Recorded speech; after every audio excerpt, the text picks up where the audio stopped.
When I came out with all the makeup on and all the eyelashes and all the hair, they said, Richard is a good boy. I never was a good man, but I was a good boy.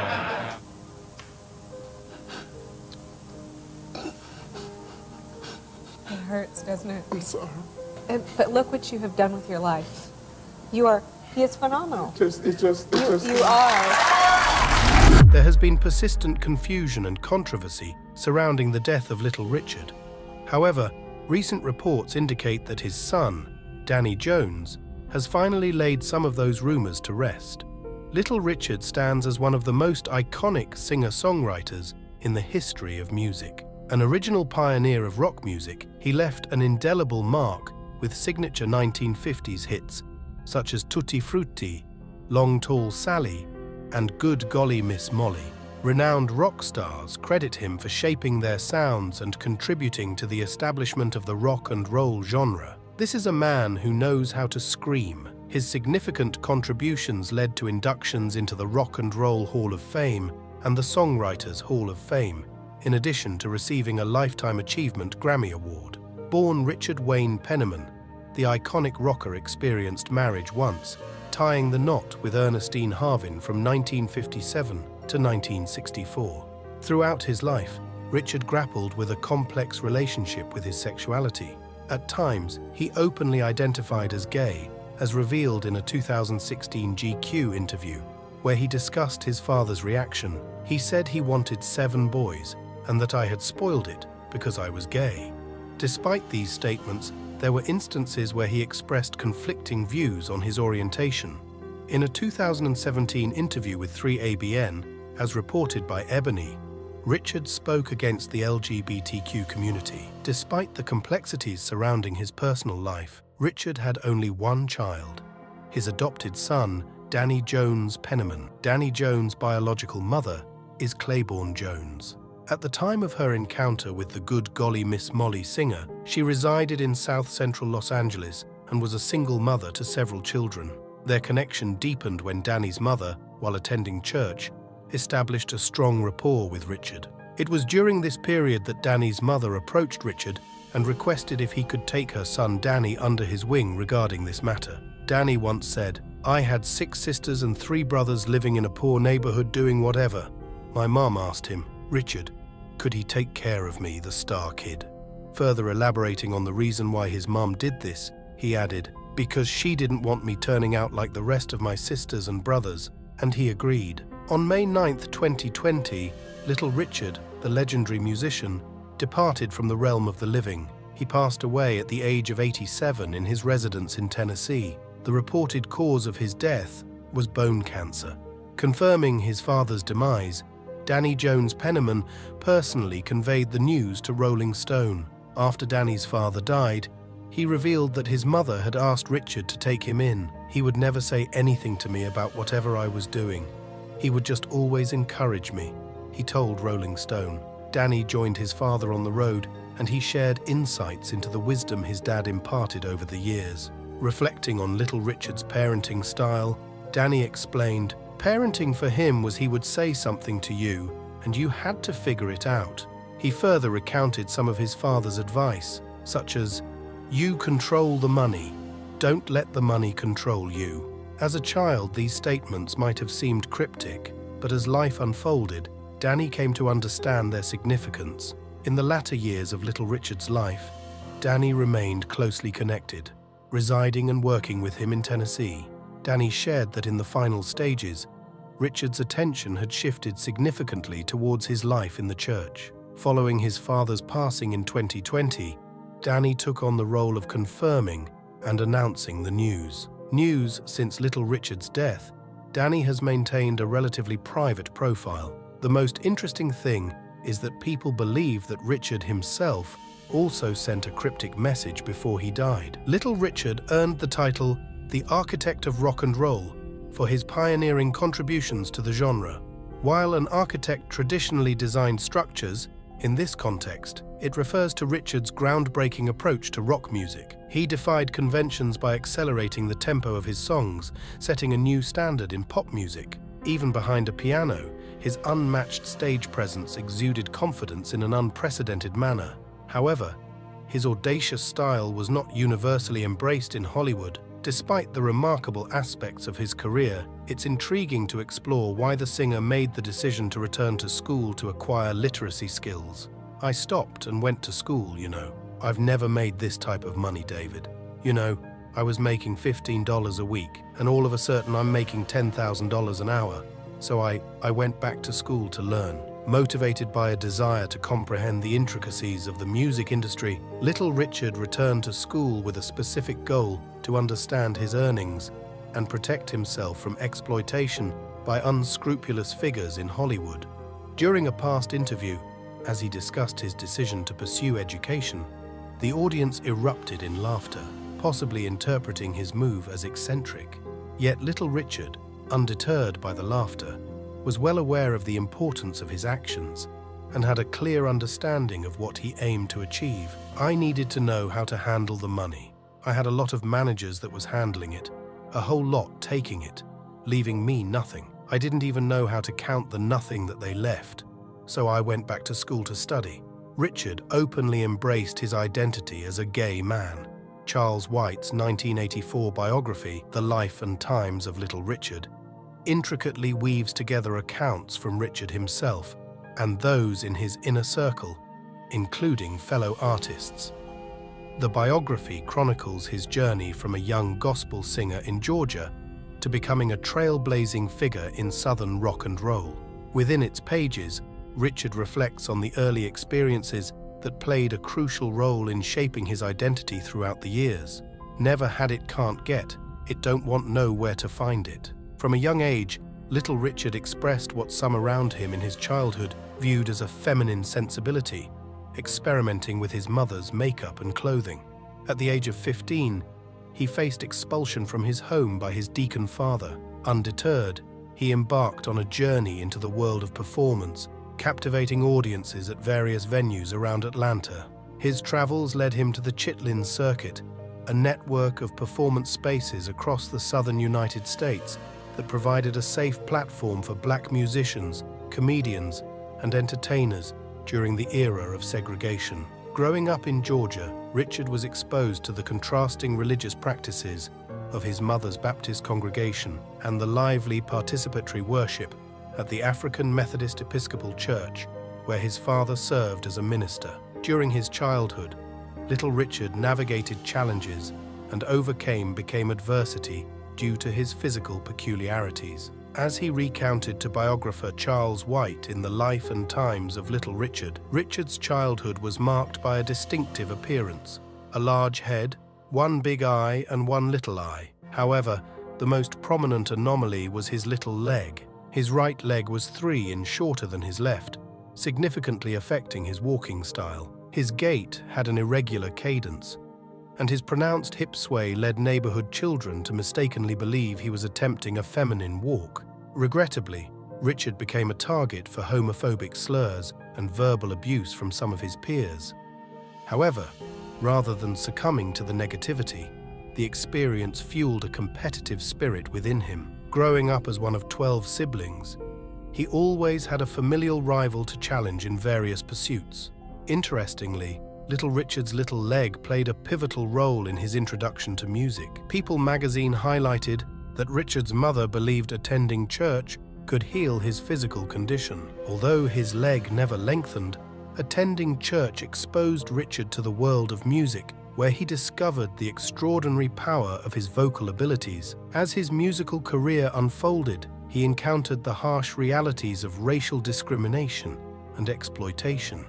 White record labels disproportionately profited from his talent, and even Pat Boone's cover of Tutti Frutti outperformed Richard's original recording. A significant aspect of Richard's identity that emerged prominently was his complex personality, which, while embraced by some as part of his flamboyant rock and roll persona, faced allegations from a mainstream audience less willing to accept it. Despite being a monumental voice of his generation, Little Richard found himself entangled in what is often regarded as one of the worst record deals in history.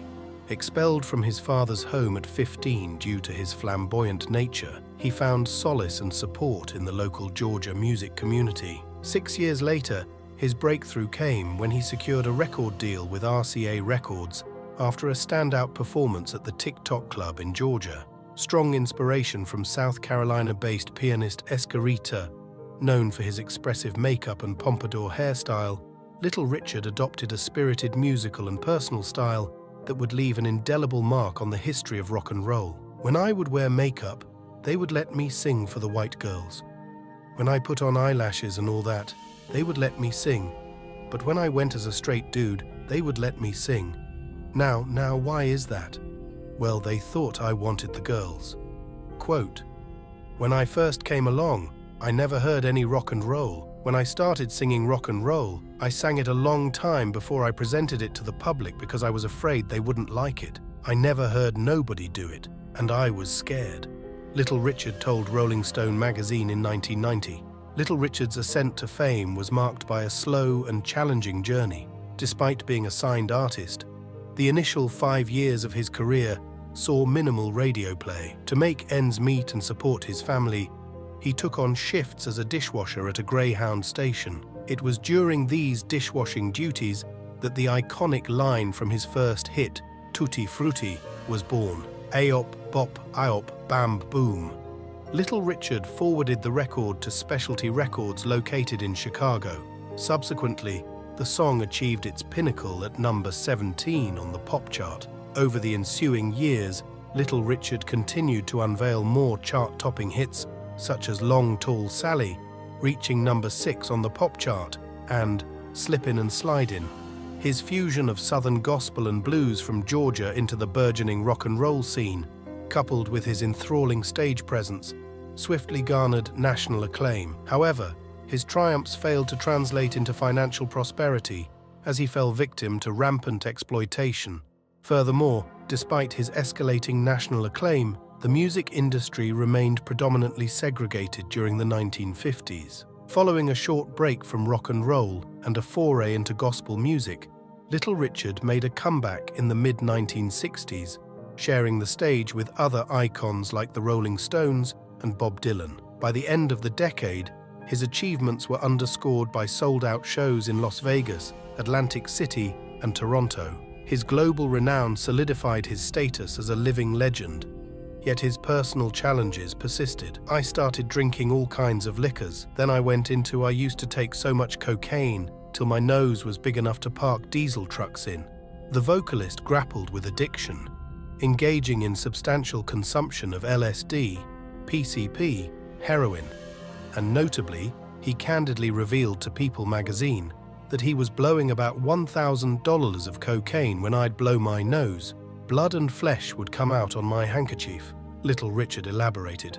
Due to drug use, he would be unable to remember entire days at a time, lose track of time, and, quote, somehow forgot that because of a birth defect, his right leg was 3 inches shorter than his left. His acknowledgement of being introduced to drugs strongly suggests that someone somewhere may have intended for him to lose focus and a sense of self. "My dad had died. He got my best friend, my father." Indeed, it is quite surprising. In a parallel reality, Bud Penniman, Little Richard's father, could have embraced his son fully, as detailed in the life and times of Little Richard. Initially critical of Richard's choice to pursue a career in music, but underwent a transformation in his perspective later on. He began to listen to his son's songs with a sense of pride. This occurred when Richard was 19 and starting to establish himself as a performer.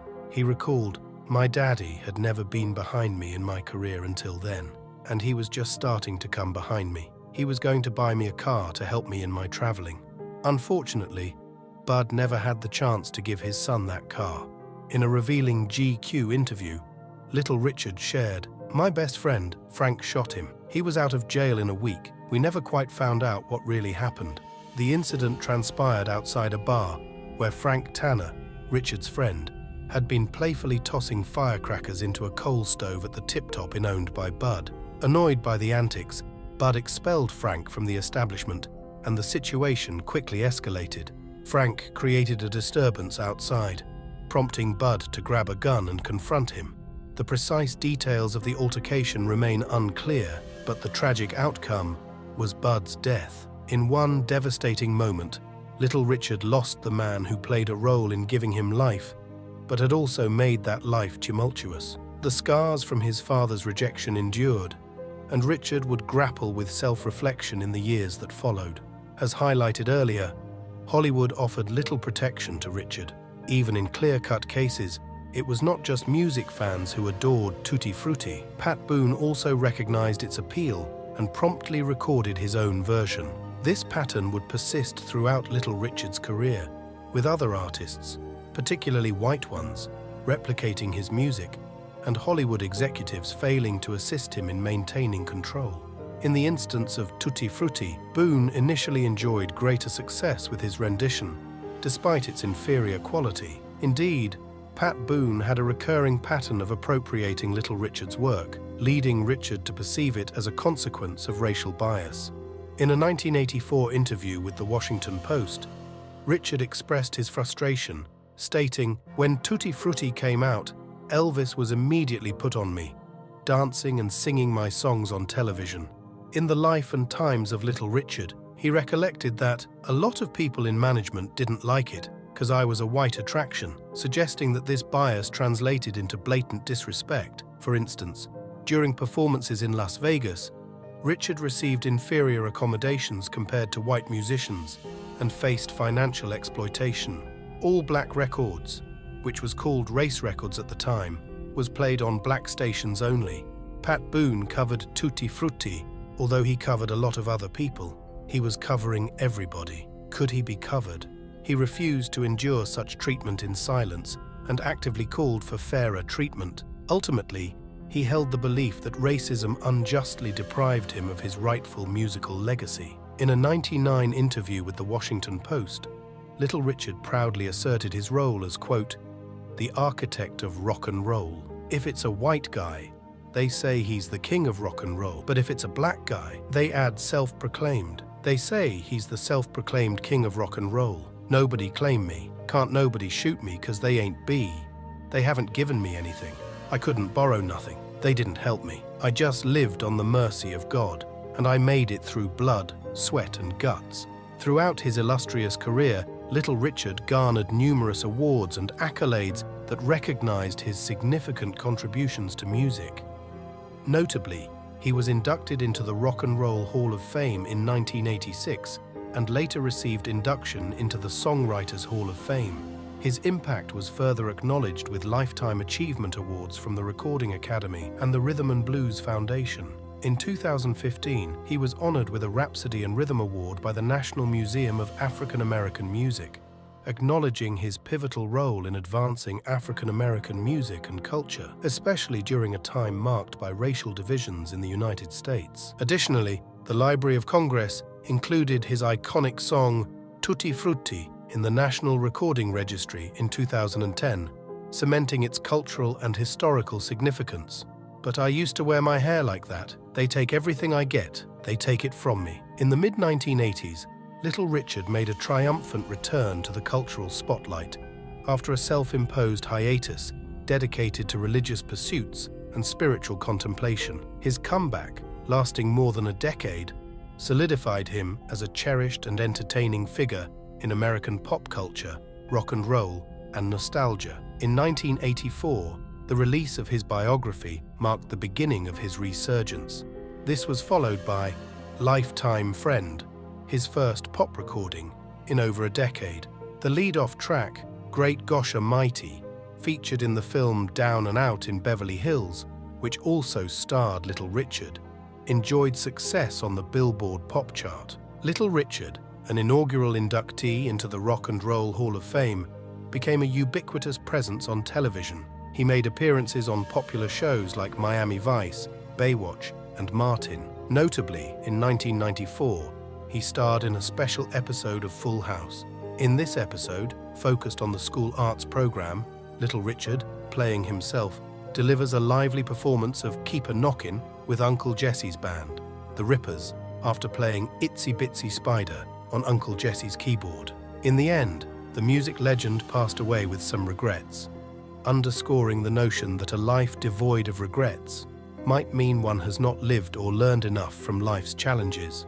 Little Richard's journey involved a substantial amount of living and earning, often through difficult experiences. One of the harshest lessons of his career was the realization that he lacked the knowledge to prevent ruthless music companies from exploiting his earnings.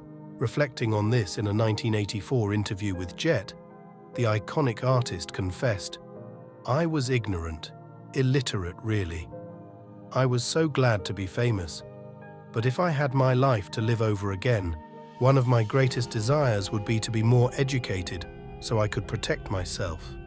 Instead of reliving his life, Little Richard found himself repeatedly battling with specialty records. According to Royalty Exchange, he initially signed with the label in 1955 with a contract stipulating that he would own all music rights and receive 50% of the royalties. However, he soon discovered that the company's specialty was not honoring their financial commitments to him. Unfortunately, he sold the publishing rights for $50, leading to him earning only half a cent per record sale instead of a substantial fortune. In 1959, Richard sued and settled for $11,000, relinquishing his claim to royalties for several classics, including Tutti Frutti and Long Tall Sally. The legal battles persisted, and in 1984, he sued Specialty Records once again, along with other parties, seeking $112 million and control of his music. They eventually reached an out-of-court settlement in '86. The Rock King would go on to live for another 34 years, dying in 2020, celebrating an American original. Little Richard, a founding father of rock and roll with an unforgettable flair, he has died in his prime. Little Richard wasn't just a showstopper. He was the embodiment of non-stop showmanship. On stage, Richard was dynamic, constantly in motion. He would seamlessly transition from being on the stage to off it, jumping, yelling, and screaming. His energy was infectious, whipping the audience into a frenzy. Vintage footage captures Richard skillfully balancing with a leg propped atop the piano, all while singing with unparalleled passion and intensity. Watching Little Richard perform, you quickly realize that for him the adage, "the show must go on," took on a unique significance, because his audience never wanted the spectacle to end. However, even the most energetic showman eventually faces the inevitable slowdown. In his later years, Richard grappled with the challenges of sciatica, as reported by Ultimate Classic Rock. Sciatica, characterized by radiating pain along the sciatic nerve affecting the lower back, buttocks, and hips, became an increasing hindrance for the music legend. Once the epitome of perpetual motion, Richard found himself in a situation where his hip was failing him, necessitating a replacement. In 2009, he underwent a long overdue operation, though the outcome proved less than ideal. According to the Oxford American, the aftermath was catastrophic for Richard, who lamented, "The hip surgery was really bad for me. I haven't walked since. I'm in pain 24 hours a day." Rock and roll, a genre that never fades away, witnessed the departure of one of its legends on May 9, 2020, when the vibrant rock and roll soul of Little Richard transcended his earthly confines at the age of 87. According to The Guardian, the latter part of Richard's life was marked by declining health, including a heart attack, a stroke, and issues with his hip. His agent, Dick Allen, disclosed that Richard ultimately succumbed to bone cancer, a battle he had been fighting for many years. Allen shared, "He was battling for a good while, many years. I last spoke to him about 2 or 3 weeks ago. His fans also can never forget him." One of them wrote, "The influence he had was undeniable. Hopefully now he can get the deserving respect for how big of an impact he had on not just music, but pop culture. Dude was a legend among legends." Another one added, "R.I.P. Little Richard. You are the most talented and memorable musician I've ever heard. Thanks for making my childhood rock, no pun intended, by singing the Magic School Bus theme and making guest appearances on Sesame Street. Rosita will miss you." One more person added, "Richard Wayne Penniman, aka Little Richard, you will be greatly missed. Immensely, may you shine gracefully in sweet heaven. Your music and persona will be always treasured. You're a pioneer and pure music royalty. Gone, but never forgotten. Salute." Little Richard's legacy is not only reflected in the heartfelt tributes of his fans, but also in his formal recognitions. As one of the original inductees of the Rock and Roll Hall of Fame, his status as a legend is undeniable. In addition, he received the Lifetime Achievement Award from the Recording Academy, further cementing his impact on the music industry. His influence is especially notable in his role as an unconventional black artist and pioneer, whose contributions continue to shape artistry and the industry today. Born Richard Wayne Penniman on December 5, 1932, in Macon, Georgia, Little Richard grew up in a religious household, singing gospel music. His flamboyant style and energetic performances soon set him apart, leading to a groundbreaking career that began in the 1950s. He was known for his electrifying stage presence, wild piano playing, and powerful voice, which left an indelible mark on the world of music. Songs like Tutti Frutti, Long Tall Sally, and Good Golly Miss Molly became anthems of the rock and roll era, influencing countless musicians across genres. Richard's impact extended beyond his music. He broke racial barriers in an era of segregation, performing for integrated audiences and paving the way for future African-American artists. His bold persona challenged societal norms and inspired generations to embrace their individuality. Despite facing numerous challenges, including struggles with his sexuality and periods of retirement and comeback, Richard's spirit and creativity remained undiminished. Throughout his life, Richard received numerous accolades and honors, recognizing his contributions to music and culture. He was awarded a star on the Hollywood Walk of Fame, and his influence was acknowledged by artists ranging from Elvis Presley to Prince. His energetic performances and charismatic personality left a lasting impression on all who witnessed them. In his later years, despite health challenges, Little Richard continued to inspire and engage with his fans. He remained a beloved figure in the music industry, celebrated for his contributions and remembered for his dynamic presence. His passing marked the end of an era, but his legacy lives on through his timeless music and the countless artists he influenced. As the world bid farewell to Little Richard, his life and career were celebrated with tributes and retrospectives, highlighting his role as a pioneer of rock and roll. His music continues to be enjoyed by new generations, ensuring that his spirit and influence endure. Little Richard's story is one of triumph, resilience, and enduring impact, a testament to his extraordinary talent and the indelible mark he left on the world of music and beyond.